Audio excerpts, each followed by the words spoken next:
Hi, this is Redbeard in the studio.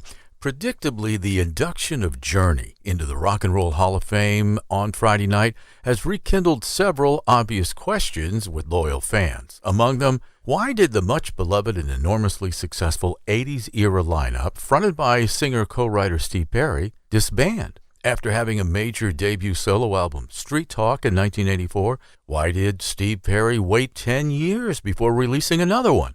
With all of the other Journey alumni very visibly active in recording and touring projects after the late 80s breakup of Journey, why did Steve Perry disappear? And most importantly, who is the mysterious late-night radio DJ, the Love Monkey? And what connection could he have to the answers to all of these questions? This too shall be revealed in my July 1994 interview with Steve Perry here in the studio. Nice to see you too. Well, we got together during the interviews for the box set, the Journey box set. You came out to Los Angeles. We sat in a hotel for a few hours. You know, I want you to know across the country, I don't know if you coined that phrase, but people are crediting you for the MIA thing. You were rock and roll's MIA. What happened to you, you said? You're the only one of your class that didn't continue. Well, I'll tell you what happened. I did the Street Talk album, and then that took about 6 months. And then I turned around. That was my time off. Yeah, I did. I took the time, made my solo album. Then I went back to San Francisco and wrote the Raised on Radio record, recorded it, and then toured behind it too. And then at the end of that tour, that punctuated 10 years with the band. First time up to the plate as a solo artist, Steve Perry parked that one in the bleachers and touched all the bases with Oh Sherry from his 1984 debut, Street Talk. I asked Steve Perry to run the numbers for me. I don't really know now. I think it's 3 million now. I think so. Yeah, well, I know that Neil had done 2 solo albums in the course of the Journey path that we were on. And then so finally, when we took the break after the Frontiers tour on the 1st of September that year, we took 30 days off and I moved to LA the 1st of October, specifically to go ahead and just make one of my records because I'd never made a solo record. I figured, he made a couple, I think I'd make one. So I did. And then that would have been an opportune time to leap off into a solo career, but I had an obligation emotionally, I think, to go back and do another record with the guys. So we did the Raised on Radio album and tour. And then at the end of that was 10 years. One of the most romantic, sensuous songs in the Journey canon from 1985's Raised on Radio album. It's the gorgeous The Eyes of a Woman, co-written by Jonathan Cain, Neal Schon, and Steve Perry. Journey's enormous popularity from 1978 to 1988 required a Super Bowl mentality and a professional pace be maintained in order to meet the voracious appetite of fans and record companies and concert promoters alike, leaving precious little time for the members of Journey to address real-life responsibilities. That notorious pace had already cost them one key member, Journey co-founder Gregg Rolie. The end of the protracted Raised on Radio tour in the conspicuously un-California setting of Anchorage, Alaska, seemed so symbolic on many levels to Steve Perry. Well, that's because that's where it ended. But I know that you're right about all of it. It had to do with all those things. I think, emotionally, I think the band was at a certain place too. I was no picnic in the park, no doubt, but nobody was a day at the beach. You know what I'm saying? We were a band, and there were times as bands, whether you're the Rolling Stones and you're, Keith and Mick or whatever, you snarl at each other like a couple of dogs because you travel so much together, and you live in rent-a-cars and breakfast places and lunches and, travel everywhere together. So 10 years of traveling really hard, as you know, 10 months we'd tour, and then we'd do an album tour for another year.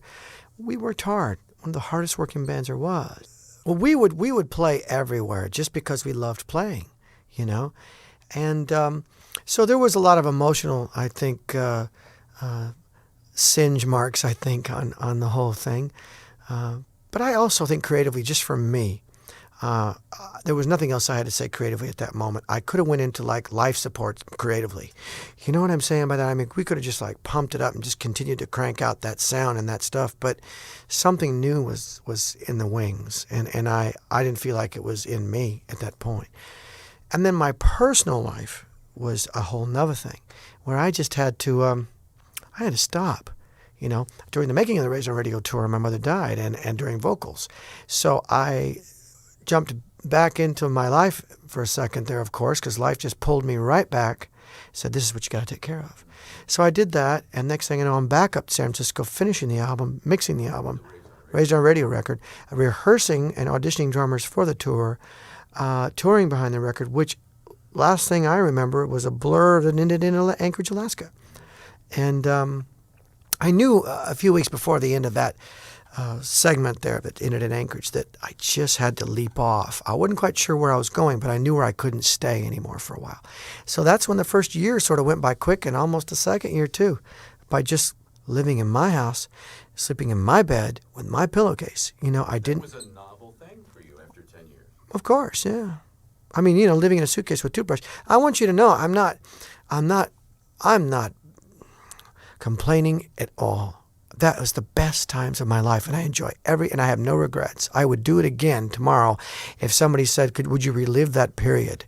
I'd say, yeah. Just like it is if they asked me, I says, yes, I wouldn't change a thing, if I could do that, because it was a great time in my life. Steve Perry's Foolish Heart from 1984's Street Talk album. No, I recorded music after that second. You sure did. After that second year, I started going to the studios occasionally with friends and recording music, and I just have a lot of stuff. Some of it's even in some demo forms, which sounds really great, that is masterable. And then a lot of it was done in actual studios. What's going to happen with that is, in fact, I was listening to some of it last night. DATs have been FedExed to me, and I've been listening to the digital audio tapes of those mixes. I'm going to pick 3 for now that I'm going to release, and we're going to do what's called a CD5, which is basically release the single You Better Wait on a CD, because right now you can only buy the single on a cassette. I'm going to release it on a CD, and I'm going to add 3 unreleased tracks to that whole thing, and I'm going to start doing that from here on out, because there's a backlog that's almost like a what would you say, a diary of those times, emotionally in the music. I'm not talking too much about the times, but emotionally, you can tell there's a different situation going on. Steve Perry's melodic "It Won't Be You" raises the rhetorical question as to what exactly constitutes a demo when the music is this fully realized. Demo? Really? Well, after you listen to Steve Perry's real-world inspiration for the 1994 song "You Better Wait," you may look at the person on the corner with a little more compassion next time. And also, she looked like she was doing things that she had to do to survive on the street, and it was sad. And I'm sitting at the red light waiting, and all of a sudden I start to think maybe she was a beauty queen from a small town, and maybe things didn't work out the way she planned. And then I thought maybe her pride won't let her go back home because it didn't turn out the way she did. So she's stuck in this trap to where she won't go back, and that's the pride trap that could take her out. And so when we were writing the song, she was 17, a beauty queen. I met her in a magazine, came right out from the very beginning. Love that song. 4 on the Floor from Steve Perry on You Better Wait from 1994's solo album For the Love of Strange Medicine.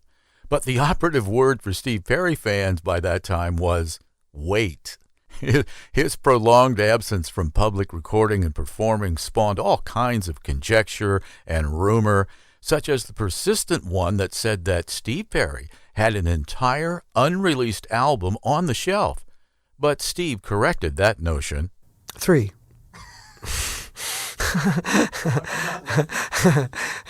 3 records. I have one that's actually a record that was done in segments in the studio, and then I'd say the other 2 have been done in different places, and some of those songs were done after the between. The chronology of this gets a little sticky, but I jumped in the studio at the beginning and started recording record stuff, and then I stopped, and then I started rewriting with some different people and recorded some of that stuff, but not necessarily all in studio qualities, but good quality stuff. And then I got to the point where I ran into Paul Taylor on keyboards, and we started writing songs. And then I ran to Lincoln Brewster, this young guitar player who was 21 years old, who's now going to squeak up to the age of 23, a little whatever.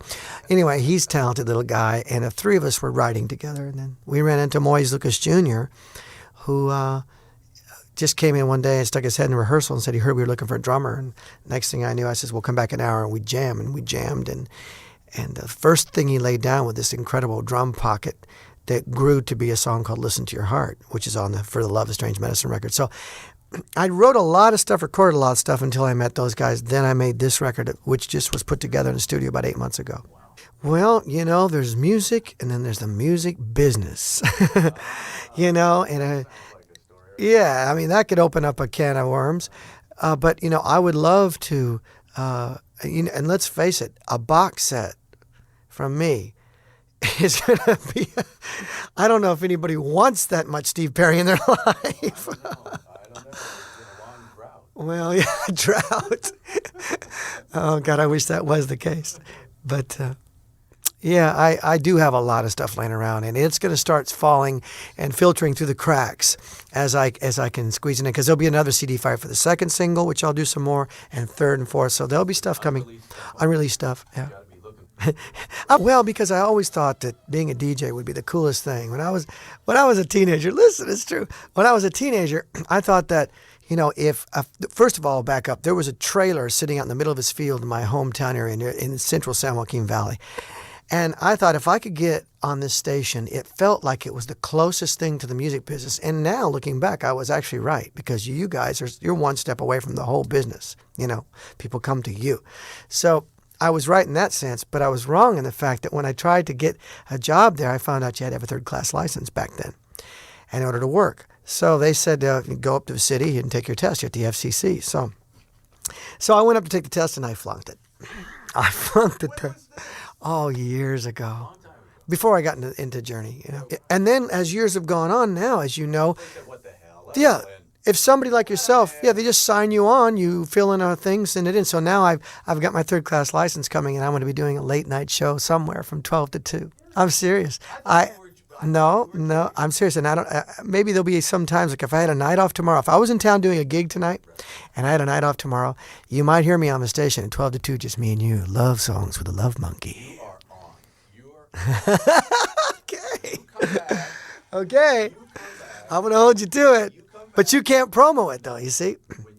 You can't tell who it is. Do you work 12 to 2 at night on Saturday night? No, but what we'll do is we'll just tell Buddy to go have a cold one and come back in a couple hours. That's it. The bar closes at 2 anyway, so...